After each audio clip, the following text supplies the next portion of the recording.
হয়েছে বড় মা? তুমি ওকে মারছো কেন? মারবে না, পুজো করবে। এই ছেলের জন্য যদি একটা জিনিস ঠিক থাকে, গাছে কয়েকটা পেয়ারা ধরেছিল, তার মধ্যে একটা ছেলে চলে এসেছে, আপনার মতো চোর হয়েছে। কথাতেই তো আছে, ডক্টর কথা বলে, ভালো করে বলে দিস। এবার যদি আমার কোনো জিনিসে হাত দেয়, ওর হাত আমি ভেঙে দেবো। জানোয়ার, তোকে ওদের কোনো জিনিসে হাত দিতে নিষেধ করিনি। আমি পেরেছি দেখি, খেয়াল মিস্টার আমাকে পেরেছিল।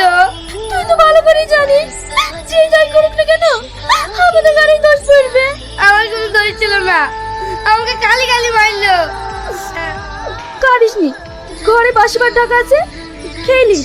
আমি বাজারে গেলাম।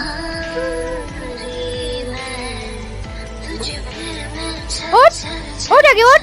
মা, আর একটু ঘুমাতে দাও। তোরা অফিসে যাবে, তাড়াতাড়ি বাজার থেকে সবজিটা নিয়ে আয়। সবজি? আমি কখনো বাজার করেছি?